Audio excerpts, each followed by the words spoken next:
All right, wonderful people. Welcome back to this wonderful channel where we bring you back-to-back update and information as it is hot. In case you have not joined our social media handle, what are you waiting for? Kindly go ahead and subscribe, like, comment, share, and also remember to on your notification button so that whenever our news drop, you go be the first. We go collect them. All right, let's go. As the information go to drop for my table, now so I go to drop them for you. E be like say katakata don dey for Imo State as if that place where they call Imo State they burn like fire today. Ranging from the issue of insecurity where they happen for also Osumohu and the down part of the other place where they have clash between the men of Ebubago, the men of the Biafra Liberation Army, and the other men wey be say they dey for ground that side. That one no dey enough as it is. Protest don dey rock for Imo State again over demolition of old timber market wey be say e dey for that Imo State. Make I carry you go for this information of the timber market because before I go to bring other informations wey be say e dey happen for Imo State. Residents of Uzodimma community in Owerri Municipal Council of Imo State have staged a protest against the demolition of the old timber market by the state government. Speaking with journalists, the President General of the community, Christian Anokam, said that they were protesting against inhuman action meted on the community by the state government over the demolition of the ancient timber market in Owerri. The PG expressed sadness over what he termed impromptu action on the side of the government for not informing occupants of the place ahead of time to enable them to safeguard their wares. They came and informed us just a day before the demolition, with one of the governor's aides telling us that the instruction was to bring everything down, and Okam said. He pointed out that the community supported the APC-led administration of Hope Uzodimma and wondered why the state government decided to treat them in such manner by not allowing tenants trading in the market the opportunity to secure their goods before the demolition. Anokam maintained that one day notice is not enough to enable occupants move their wares out in the area. One of the community leaders, Pascal Ugwani, said they just learned that Owerri Capital Development Authority (OCDA) officials were coming to demolish the place without properly informing the community. According to him, the land was released to them since 2007 by the then administration purposely for the market. He stressed that they were surprised at the turn of events. Another community leader, Prince Mike Ukebu, said they were on a peaceful demonstration because the land is the only market where the community and the traders make their daily living. He pleaded with the state government to give more time to enable occupants secure their goods while looking for alternatives. Ukebu further pleaded on the government to consider their pleas as they are also citizens of the state. We are in the support of the government of Senator Hope Uzodimma, he submitted.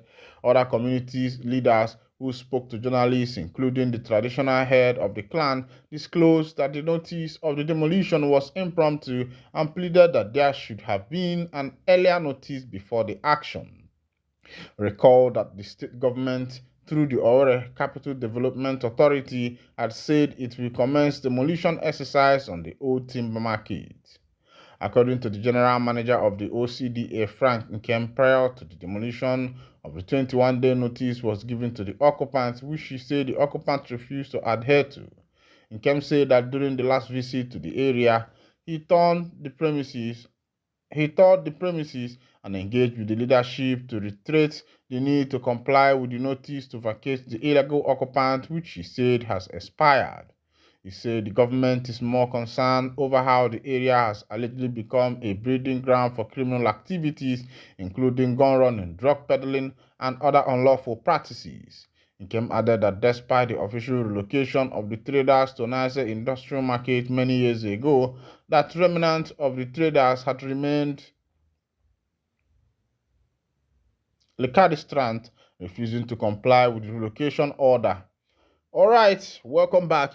I think whenever the government wants to do something, you see them coming up with this breeding of criminal, breeding of drug dealers, peddling of this and that and that and that. I think it's important that the present day government become plain with their citizens. Makanande Banisana na onye na-amala ebe mmiri na obido mabịa na nya bụ onye ada amakwa n'ebe ọ nọ kwụsị. There is this story of this king who usually tells his people about lion approaching, and every day his subjects usually come out to help him to chase the lion. But whenever the subjects come around, he will say that is a joke.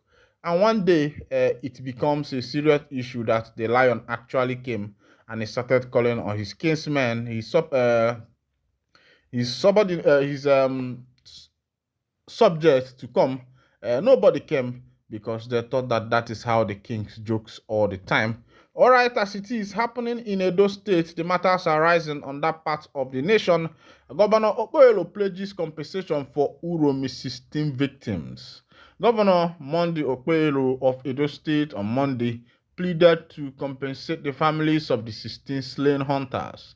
They were allegedly murdered by a vigilante group at Uromi, Edo State, while on their way to Kanu. Mr. Okpeyolo made the compensation pledge when in company with his Kano State counterpart Abba Yusuf. He paid a condolence visit to the families of the late hunters at Torukwa in Kano State. We are making an arrangement to provide compensation to all the victims affected by the incident, he says. Mr. Okpeyolo commended the people of Kano State for remaining calm in spite of the situation. I also commended the good people of Kano State and entire North for not taking the law into their own hands and carrying out a pressure attack, he said. He prayed for the repose of the souls of the late hunters. We are here to commiserate with the families of the dead. We assure you that the perpetrators will be brought to justice. May Almighty God forgive the souls of the victim and reward them with paradise, he said. The Edo State governor said that already arrested had been made. About 14 suspects have been arrested already. We will pursue the case until its logical conclusion. We are making arrangements to provide compensation to all the families affected by the incident. He said earlier, Governor Yusuf, while praying for the souls of the victims, said everything was being done to ensure that justice prevails.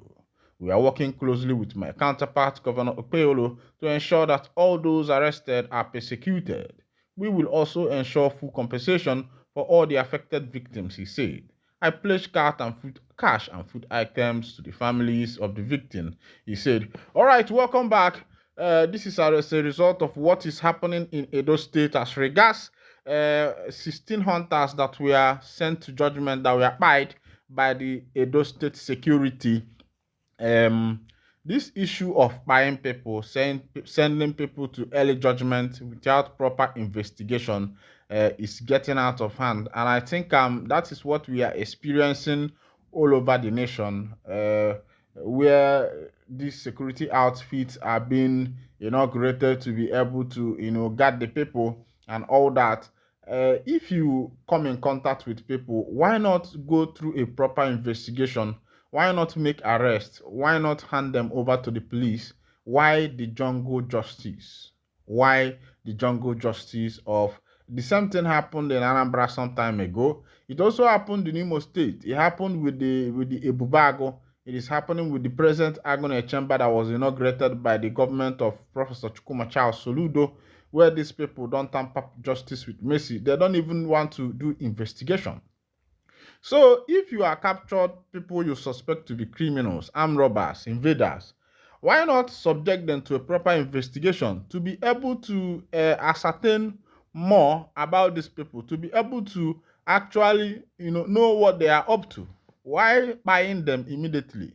Why taking off their life without knowing what these people are up to? All right, I think part of the things that are causing this thing is that citizens of Nigeria, they don't have job. People come out from the university, no job. People graduate, no job. Now, this month, NYSC have also graduated some COP members. They have done their POP and they are now fully open into the labor market. And the problem is, where is the labor market? Where is the factory? Where is the company that these people are going to work in? The politicians, they pack all the money and launder it abroad. They store it in the bank there.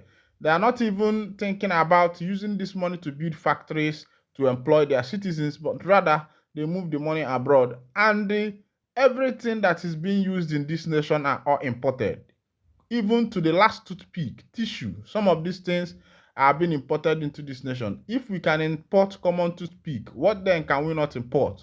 Why not invest in your country? Why not build industries? Why not build factories? Why not build companies so that when this we have mass population, we have the manpower, we have the brain, we have the technical know-how, but the government have refused to put some of these things into work. You see them sitting there like idle, making laws, packing the money. All right, this is where I'll be winding down the curtain. And if this is your first time of joining us, kindly go ahead and subscribe, like, comment, share, and also remember to all your notification buttons so that whenever our news drop, you go be the first who will collect them. Thank you for listening. God bless you.